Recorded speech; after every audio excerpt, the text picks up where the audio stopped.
The vastness of space was an unforgiving canvas, a backdrop to countless stories of heroism, betrayal, and survival. Among these tales, few were as strange and poignant as the one that began on the desolate outskirts of the Altar Nebula, a swirling storm of light and cosmic dust that was as beautiful as it was deadly. Recalla, a princess of the Virilish, was no stranger to conflict. Her people, known for their iridescent, scaled skin and luminous eyes, were fierce warriors. For centuries, the Virilish had dominated their corner of the galaxy, their empire spanning dozens of systems. But power breeds dissent, and rebellion had been brewing in the shadows for years. Recalla, a headstrong and defiant leader, had made enemies not just among her people, but within her own family. The betrayal came swiftly and without warning. During what she believed was a routine diplomatic mission to the neutral moon of Caloris, her ship was ambushed. Sabotaged by those she trusted, the craft's shields failed, and she was forced to crash land on an uncharted planet. Her guards, loyal to the end, perished in the ensuing chaos. Recalla survived, but not unscathed. Her wounds were severe. A gash across her side seeped iridescent blood, and her breathing was labored. The planet was barren, a wasteland of jagged rocks and red sands. She had no supplies, no communication, and no hope of rescue. To her traitorous kin, she was as good as dead. Days blurred together. Recalla's survival instincts kept her moving, searching for shelter and water. She cursed her arrogance, her belief that she could handle any threat. Her once proud demeanor had been reduced to a grim determination to cling to life, even as her strength waned. It was on the seventh day that she saw the light, a faint glow on the horizon, too steady to be natural. Summoning the last reserves of her strength, she staggered toward it. The source of the light was a human spacecraft, sleek and battered, clearly not military grade. The pilot, unaware of the alien princess's approach, was outside the ship, fiddling with a piece of equipment. Ethan Cole had seen better days. A scrappy freelancer from Earth, he made his living salvaging wrecks and trading parts. The barren planet, officially designated V4032, was known among scavengers for the occasional debris field. Ethan had landed to collect what he could before moving on. He had no idea his life was about to take a dramatic turn. Recalla collapsed before she could reach him, her body giving out. The sound of her fall startled Ethan, and he turned to see the alien figure sprawled on the ground. At first, he hesitated. Encounters with alien species were rare for someone of his station, and he'd heard enough horror stories to be wary. But as he approached and saw the blood and the desperation in her half-lidded eyes, his humanity overruled his caution. "Hey," he said softly, kneeling beside her. "Can you understand me?" Recalla's response was a weak, guttural sound. Ethan quickly assessed her injuries. The gash on her side was deep, and her breathing suggested internal damage. He didn't know her physiology, but he knew enough to recognize she was dying. "Hang on," he murmured. Scooping her up, he carried her into his ship. The interior was cramped and cluttered, but it was equipped with a basic mech kit. Ethan worked quickly, cleaning and dressing her wound as best as he could. He injected her with a broad-spectrum stabilizer, hoping it wouldn't do more harm than good. Hours passed. Recalla remained unconscious, her breathing shallow but steady. Ethan sat nearby, watching her.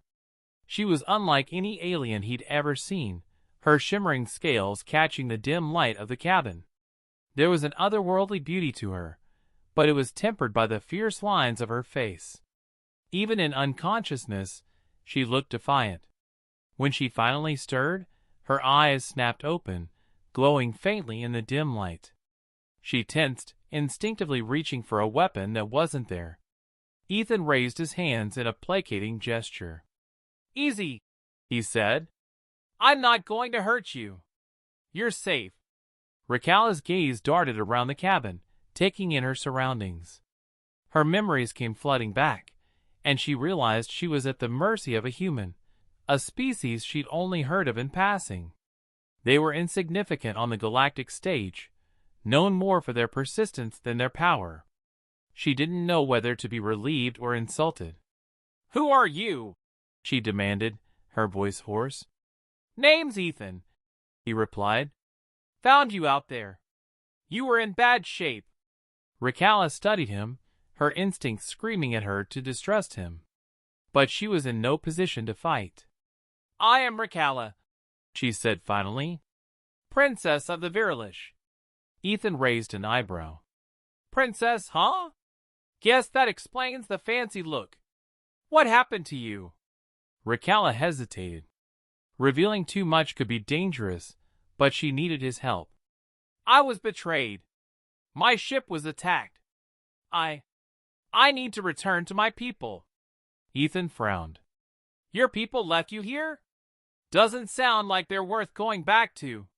Her eyes flashed with anger. "You don't understand. My people need me. Without me, there will be chaos." Ethan leaned back, crossing his arms. "Sounds like a lot of trouble. Why should I get involved?" Recalla's pride bristled at his tone, but she forced herself to remain calm. "If you help me, I can reward you. Wealth, power, whatever you desire." Ethan smirked. "Tempting. But I'm not exactly in this for the glory. Look, I'll help you get patched up and figure out where you need to go. After that, we're even." Recalla nodded reluctantly. "Very well. But know this, human, I do not forget debts." Over the following days, Ethan and Recalla formed an uneasy alliance. He taught her about the ship's systems, while she shared glimpses of her culture and the betrayal that had left her stranded. Despite their differences, a mutual respect began to grow. Ethan's resourcefulness and dry humor contrasted sharply with Recalla's regal demeanor and fierce determination, creating a dynamic that was both tense and oddly harmonious. As they ventured deeper into space, they discovered that Recalla's enemies were not content to leave her for dead. A bounty had been placed on her head, drawing mercenaries and assassins from across the galaxy. Each encounter tested their resolve and forced them to rely on each other more than either had anticipated. Through battles and betrayals, victories and losses, their bond deepened. Ethan's skepticism softened as he witnessed Recalla's unwavering commitment to her people, and Recalla came to admire Ethan's courage and ingenuity. Together, they navigated the treacherous path back to her homeworld, uncovering a conspiracy that threatened not just her empire, but the fragile balance of power in the galaxy. By the time they reached the Virilish capital, Recalla was no longer the wounded, abandoned princess Ethan had found on that desolate planet. She had become a leader tempered by hardship and inspired by the unlikely friendship she had forged with a human salvager. And Ethan, once a solitary wanderer, found himself part of something greater than he'd ever imagined. Their journey was far from over. Recalla stood before her council, defiant and resolute. Her enemies had underestimated her, and with Ethan by her side, she was ready to confront them. The alliance between the two was not just a bond of survival, but a testament to what could be achieved when trust bridged the gap between worlds. As they prepared for the battles ahead, Recalla looked at Ethan and said, "You've done more than save me. You reminded me of what it means to fight for something greater than yourself." Ethan smiled. "And you've shown me that even in the vastness of space, we're never truly alone." Together, they faced the unknown, their destinies intertwined, ready to reshape the stars.